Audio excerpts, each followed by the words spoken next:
जय Hind all of you. आज अपन start करेंगे केमिकल रिएक्शंस एंड इक्वेशन। देखते हैं बेटा एक्चुअल में होता क्या है। जब भी कुछ ऐसा होगा तो एक हमारा रिएक्टेंट होगा और एक हमारा प्रोडक्ट होगा। ध्यान देना बेटा, अगर केमिकल रिएक्शंस होंगी जहां पर भी होंगी तो एक हमारा वहां पर रिएक्टेंट होगा और एक हमारा प्रोडक्ट होगा। एक्चुअल में रिएक्टेंट का मीन क्या होता है? जो भी चीज हम मिक्स करेंगे उसे रिएक्टेंट कहते हैं, जो हमारा बनता है उसे हम प्रोडक्ट कहते हैं। क्लियर है? बात को समझना। यहां पे क्या हो गया, डिफरेंट डिफरेंट चीजें अपन मिलाएंगे और देखते हैं क्या प्रोडक्ट बनेगा। नॉर्मल मैंने वाटर लिया, वाटर में मैंने शुगर डाला, क्लियर है? एक हमारा शरबत बनेगा।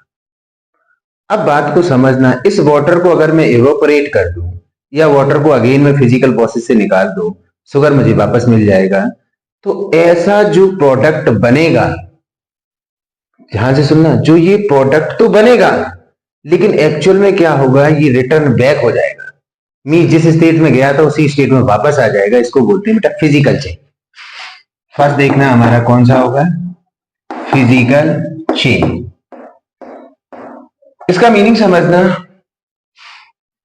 इसका मतलब अगर हम कोई भी चीज मिक्स करते, अगर जब तक कुछ नया नहीं बनेगा, ऐसी कंडीशन को बोलेंगे फिजिकल चेंज। क्लियर है? मैंने क्या किया, हाइड्रोजन को ऑक्सीजन से मिक्स किया, hydrogen react with oxygen, formation of water. ध्यान से देखिए, एक्चुअल में हाइड्रोजन हमारा गैस होता है, ऑक्सीजन भी हमारा गैस होता है, बट वाटर हमारा क्या होता है, लिक्विड होता है। यहां पे देखना, रिएक्टेंट की टोटल प्रॉपर्टी चेंज हो रही है।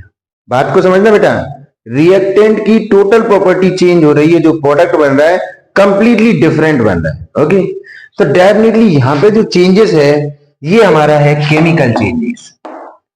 और केमिकल चेंजेस का मतलब होता है, केमिकल चेंजेस का ही मतलब होता है कुछ नया बनना। और जहां नया बनने लग जाता है उसी को बोलते हैं बेटा केमिकल रिएक्शंस। इनको जो अपन सिंबॉलिक फॉर्म में लिखते हैं इसको ही बोलते हैं बेटा इक्वेशन। क्लियर है? बात को समझना। जैसे एग्जांपल में देखना, ये मैंने लिखा हुआ हाइड्रोजन, ऑक्सीजन और ये हमारा वाटर बना। क्लियर है? ये हमारा रिएक्टेंट है और ये हमारा प्रोडक्ट है। ओके, एक क्वेश्चन जनरेट होता है कि सर आपने लिखा हाइड्रोजन प्लस ऑक्सीजन, तो कुछ ऐसा बन जाना चाहिए था H2O2। तो बेटा समझना ये हमारा गलत है। रीजन समझना, जो वाटर का फॉर्मूला होता है हमारा H2O, ये फिक्स्ड प्रोपोर्शनलिटी की प्रॉपर्टी है। 9th क्लास में पढ़ाई थी conservation of mass, fixed proportionality. तो ये फिक्स प्रोपोर्शन है कि वाटर का फॉर्मूला H2O ही होगा। क्लियर है? H2O2 नहीं हो सकता। ओके, इसका मतलब जरा ध्यान देना, इस रिएक्शन में हाइड्रोजन के 2 एटम है, ऑक्सीजन के 2 एटम है, बट यहां हाइड्रोजन के 2 एटम है और एक हमारा क्या है, ऑक्सीजन का एटम है। एक्चुअल में कंजर्वेशन ऑफ मास के थ्रू अपन देखेंगे जितने एटम रिएक्टेंट में होंगे उतने ही एटम प्रोडक्ट में होने चाहिए, बट ऐसा यहां पे नहीं हो रहा। इसका मतलब होगा क्या कि ये जो रिएक्शन मैंने लिखी है एक्चुअल में ये अनवैलेंस रिएक्शन है। कैसी है बेटा? अनवैलेंस रिएक्शन। ध्यान से समझना, इस अनवैलेंस रिएक्शन को ही बोलते हैं स्केलेटल रिएक्शन। बात को समझना, इस अनवैलेंस रिएक्शन को ही स्केलेटल बोलते हैं। क्लियर बात को समझना। ये हमारा 1 मार्क्स में क्वेश्चन आता है, सीबीएसई में पूछा जाता है, 1 मार्क्स का क्वेश्चन है। क्लियर है? ओके, तो क्वेश्चन इज देयर, इसको अपन क्या करेंगे, बैलेंस करेंगे।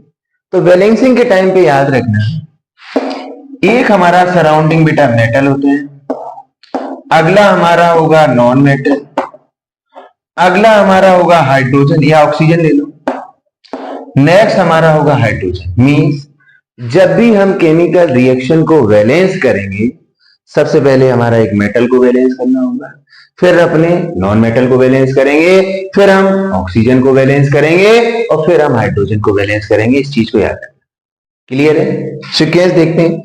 यहां तो एक जर्नल है, हाइड्रोजन की देखना है 2 एटम है, ऑक्सीजन के ऑलरेडी कितने हैं 2 एटम है।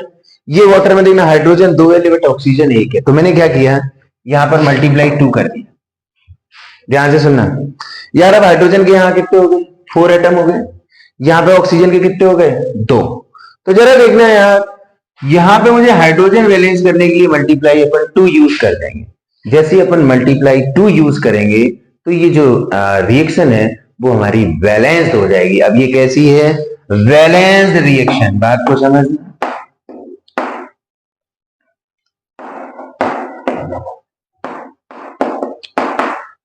इसका मतलब यहां तक की जर्नी में मैंने क्या देखा कि एक्चुअल में हमारा क्या होगा, एक रिएक्टेंट होंगे, एक हमारे प्रोडक्ट होंगे।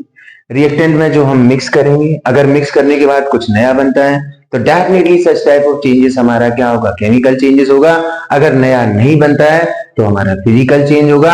अगर नया बनेगा तो केमिकल रिएक्शन होगी। केमिकल रिएक्शन को अपन सिंबॉलिक फॉर्म में लिखेंगे। इस सिंबॉलिक फॉर्म को अपन बोलते हैं इक्वेशन। इस इक्वेशन में हमारा 2 टाइप का होता है, एक अनबैलेंस होता है और एक बैलेंस होता है। अनबैलेंस को ही बोलते हैं स्केलेटल इक्वेशन, और मतलब सॉरी, जो अनबैलेंस है इसी को बोलते हैं बेटा स्केलेटल भी बोलते हैं। और सेम एज जो हमारा बैलेंस हो जाता है, तो बैलेंस में जितने एटम रिएक्टेंट में होते हैं उतने ही प्रोडक्ट में होते हैं। Thank you.